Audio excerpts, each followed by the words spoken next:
and welcome to another episode of Primetime Makeover. I'm Michelle Akins, one of your hosts, but I am joined by my three co-hosts who I have the pleasure of not just having conversations with them, but I actually love these women. Do you have women in your life that you actually love? Well, good. And maybe if you don't, that's also good because we're going to talk about that today. I want to remind you to reintroduce my host. This is my friend Melissa. Hey, Melissa, life coach. This is Sheila. This is our style master. And across from me is Lysandra, our therapist. Yeah, real therapist too. Not just somebody who gives good advice, an actual licensed clinical professional counselor. So we are here today. And as we're kicking off this year, we talked a little while ago about resolutions and where they came from. And that was a really funny conversation, especially when we realized they read resolutions at funerals, right? But today, as we look forward and we talked about our friendships, there may be some women who have hurt you deeply. And today we're going to talk about how not to become the woman who hurt you. And so leading our conversation today is Lysandra Lester. And so we're grateful for you. What you got? Thank you, Michelle. This is such a weighty topic to cover, but I think it's such an important one as we navigate forward, especially in the prime time, because I don't think you make it to the prime time of your life without some experiences with some women in your life that may have hurt you. That could have been your mother or your grandmother. It could have been a sister. It could have been a best friend. Could have been a close aunt. It could have been a coworker. It could have been some woman in your life that injured you. And so when we're thinking about being in our prime time and being our best selves, right, we have to deal with those demons, right? We have to deal with the people who have hurt us, and specifically the women that have hurt us. And now the reason why this is such a touchy subject for us to deal with is because women are the nurturers. You don't expect to get wounded by the people that are supposed to take care of you. They're supposed to nurture you. They're supposed to bring you to fulfillment. They're supposed to be the ones that pour into you. But when they hurt and they cut and they wound you, sometimes that's a difficult space to navigate. So I just want to kind of put it to you guys. Are there women in your life that have wounded you? And then we're going to talk about how do you not become her, right? So who wants to kick it off? Who wants to talk about those female wounds that we've received in life? It's sensitive. It is. And let's give prototypes.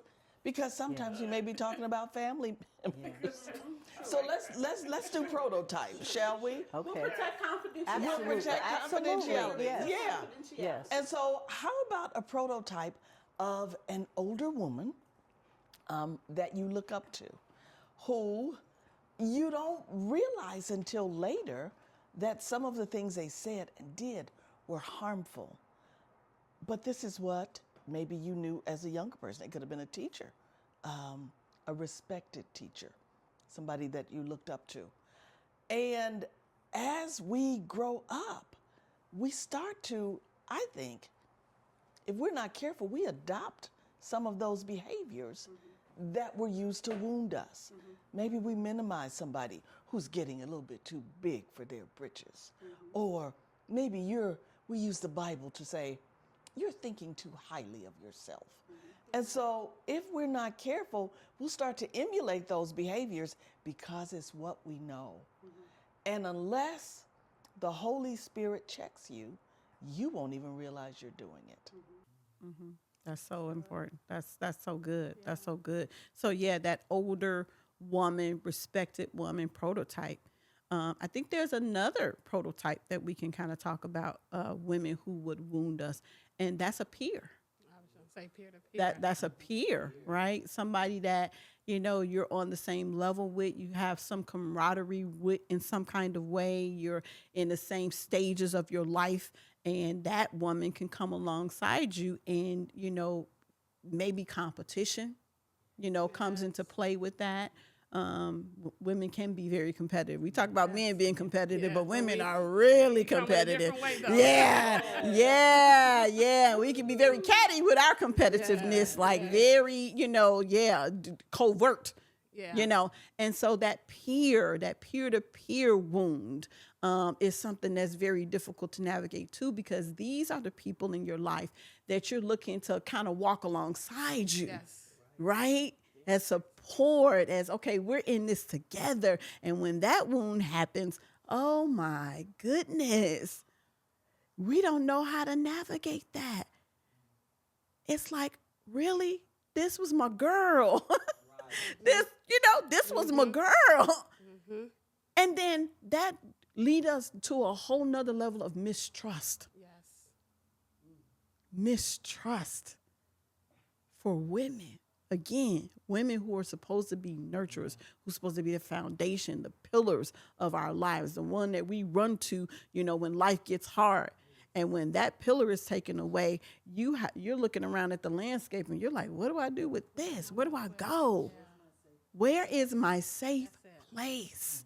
Where is my safe place? Melissa, can you talk about like peer-to-peer wounds? Like what? Ooh. You know something and you said thank you, therapist. No, but you're right. I think the hardest part is because you've been walking with this person. So in that time of walking with them, you've had a moment to share. And some things you shared was confidential, right? Some things you shared were things you would only tell that person, or they've shared things with you. And I think sometimes, like you said, the hardest thing is going back to trust, but it can almost feel like betrayal, because what you find often in life too, in those type of relationships, is as you move forward, if they wasn't with you for the forward moment and just the moment that you were in, then sometimes that's where the if I would say the disconnection happens, right? Because it's like, well, you don't supposed to go forward and do better and get healed or whatever your life is like. And then sometimes they can start envying the life that you have now because what brought you together may no longer serve them. Because when you grow out of something, sometimes I would expect a friend to grow with you. Like, okay, I see where you're going. I'm going to support that. But oftentimes when they're not there for the right person, those things are revealed as you move. And that can be hurtful, especially when you're the type like, I just want to, have friends and engage and love people. And then when you deal with that, it's very, disappointing. And you walk away limping and bleeding. Yeah. Because you were a project. Yeah. Exactly. I'm sorry. You were a project. That's right. You don't really have purpose to the friendship. It's more like it's a project for you. You know what I mean? And you can feel like that. And then sometimes if you're not careful, what you think, and this is just Melissa ignorant sometimes, but I was just, you just be thinking you're helping and you're just being what you should be. And then you come to find out later, some people were just using you for what they saw and what they knew about you or how they saw that you're relating or how you're able to give and serve. And so before you know it, it's like, okay, was I your project or was there really purpose in this friendship or relationship or what have you? So. Yeah, those ulterior motives show up. They show up. They can't stay covered. Yeah. Sheila, can you speak to that? So the peer-to-peer experience is what I had. I did have a peer-to-peer experience, and the person died. But the experience was just awful, where we worked together, and the person got promoted, and I was like, yay. I celebrated them, but then the tables turned. And it was my turn for the promotion and all of the good stuff happening on the job. The relationship changed. It changed. And that's very hurtful when something like that happens. When you think you have a really, a person in your corner, a person who's going to celebrate you, a person who's going to be there in your good times, and they're not, it's very, very painful. And it's something you have to work through so you won't repeat that behavior with somebody else. And that's difficult because you have to deal with the hurt so you not repeat that behavior. Yeah. So you have to deal with, you're injured and you're wounded and you're like, okay, well, this is how this goes. But it's not how it goes. It's not how it's supposed not how to. it should go. But now, I have to ask, in that circumstance, and we're just talking, if I am celebrating you and you're getting promoted and then I get promoted and something goes off, does that mean this friendship was based on me being in a lower place Yes. than you? And when we become peers now, it won't work. I Right. need to find somebody else that I can Yes. feel sorry for and be a project. Exactly. Yes. Exactly. Yeah. You are a project. You are a project. You are definitely a project. Okay, poor little thing. She's down Yeah, here. look at her. Look at her. So I'll Here. be her friend because she's down Yes. here. But now when you become that person, then Right. okay, well, I'm gonna move on to my next project. I need another project. I need another project. Yeah, and some people will only when you was pointing down there, I'm like, yeah, literally, because some people will only try to befriend you when they feel like they have more. Yes. Whether it's they have the relationship, the marriage, the status, the job, the connections, the cloud, and the moment you get on that level, or you may surpass them, now, Michelle, you're not doing something wrong with you because now you're not. Yes. She not herself. She acting funny. Acting funny. Acting funny. Yeah. She thinks she's all that. Yeah. That acting funny. I actually had a friend say years ago, Yes. how do you do that? Act funny. Funny. I don't know. She not being herself. Yes. Exactly. But you've changed, Yeah. right? Exactly. She's never done before. And then we start apologizing for our success. It's painful. Yeah. And what I started to really like, I wanted to be so nice to her.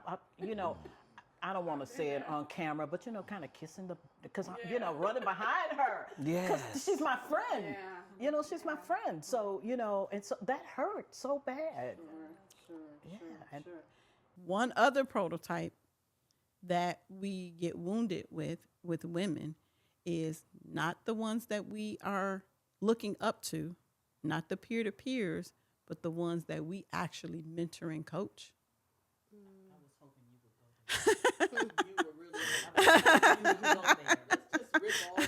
Let's do it. Somebody that you were there in that space with them and you were trying to help them and develop them along. And maybe it could have been a daughter-like figure. It could have been somebody that you were just coaching or mentoring or whatever. And then they turn around and wound you. What do you do with that? Sheila. Oh my goodness. The ones you mentor, you love them, you mentor them, you take care of them, and they then want to become you. Uh-oh. Let me sip. Uh-oh. And they want to become we need you, some tea. and I'm like, girl, you're never going to be me. You need to learn something. And then because they're not you, then they start to talk about you, and they turn on you, and they say all kind of bad things about you. Because they want to be you and they're not you. They don't take the time to learn what they need to learn from the mentor. And that's hurtful. And I'm like, you should be looking up to me, not jealous of me. Yeah. And that's a real thing. And that's another real experience that I had with some family members. I'm just going to say it. Okay. Let's just rip the Band-Aid No off. prototypes, huh? Just family members. The prototype thing is, yeah. Well, if we're going to be real about it, let's be real about it. If we're going to be real about it, let's be real about it. I've got these nieces who I'm really trying to mentor, and, and I'm like, they should be looking up to me, not jealous of their auntie. Their old auntie. I'm the oldest person in the family. Not old auntie. I'm the oldest person in the family. I'm the matriarch now. You don't look old. But I'm the matriarch now. Yeah, but you foxy. All the people older than me have passed on. And how about this, though? You're not old and fragile and dependent. That's what it You is. had the unmitigated gall to be good-looking, independent, and self-sustained. Exactly. And stylish. But you know what? Yeah, I'm mad at you. And that's that's a key point, because that's what they should aspire to be. Not want me to have it, but want to have it for themselves. And I can tell them how to get it. But But you know They're what? mad at me. They're mad at you. But we can talk about them, the people who hurt us. But how do we not become them? Because it hurts so bad. I don't want anybody to feel the hurt that I felt from my experiences. I really don't. And that is the truth. I'm speaking from my heart. I do not want anyone to go through what I've been through with people dealing with this type of situation. So I'm very mindful of it. And what I'm seeing is that we got to be authentic in our relationships. If I want to be friends with you, it does not need to be because I think you can do something for me. Right. Or even I can do something for you. Like, you little pygmy, you little ugly thing. Let me help you. And let me get you together. Yeah, see, we need to stop making friends like that. But be authentic in our relationships so that we don't have those ulterior motives. So that when you do get promoted and exceed me, I can cheer for real for you. Yes. So I think it's, like you said, the being authentic, but being very intentional. Like when you come across these people and you're befriending them, find out, is this a place I should stop? Or is this just a place I'm passing through? Like, oh, it's good to know. Okay, good to meet you. All right. Have a nice life. Yeah. Everything is not meant for me to stay and find out and be aware and, understand and be supportive. Yeah. And I think sometimes we have to be okay with that because oftentimes we think everything sometimes that passes our way, we have to do something with it. Yeah. And even in that, though, there are some real authentic friendships and relationships because I have some of those too. I have my best friend. We always say, if you need me, I don't care if it's 2 or 3 o'clock in the morning, I'm going to put my hard bottom shoes on and I'm coming. So there are those friendships too. Yeah, the hard bottom shoes. That means that Because you might have to fight somebody. You might have to kick somebody. We're about to do something. And so there are those friendships too. I don't have many of those, and I don't think you need many of those. You don't need many of those. But they do exist. And those are the ones I focus on. I would probably say, to not become the woman that wounded you. I think you start with the work of settling your identity, figuring out who, as a woman, you are, and the woman that you want to become. And sometimes that's a lot of hard work of navigating through and digging and discarding like all of those things that you saw growing up or the models that were placed before you. You got to determine the woman you want to be, right? Do I want to be empathetic? Do I want to be soft? Do I want to be understanding? Do I want to be that kind of person? And then doing the work, right? Because remember, you're injured. So you're doing this work while you're injured. Right. And so that makes it more challenging, but I think it's worth the effort to do that, like to become the woman that you want to put in the world, the one that you want to be representative of women. And then I think it is, really, and this is the hardest piece, right? Is understanding that woman's journey. Because there are reasons why that woman showed up the way that she did. And I always like to say it doesn't excuse behavior, right? But it does explain some things. Yes. And out of that explanation, you can say, okay, I'm hurt. What you did hurt me. And we're not going to gloss over that. Right. But I could understand why in your world, this made sense to do, right? From that perspective. And that's the thing that we don't want to work. We don't want to work to develop that empathy. We don't want to work to see that other's perspective. We don't want to understand that hurt people do indeed hurt people. They do. Hurt people indeed hurt people. But then if I make the decision of the kind of woman that I want to be, then I say healed people heal people. Healed people heal people. And if that's the kind of woman that I want to be, then I have to do the deep, dirty work of becoming that kind of woman because I don't want to be the woman that wounded me. And that is intentional and it is balanced because we don't want to overcompensate either. We don't want to swing the pendulum over here and say, well, they did this, well, I'm going to be completely different.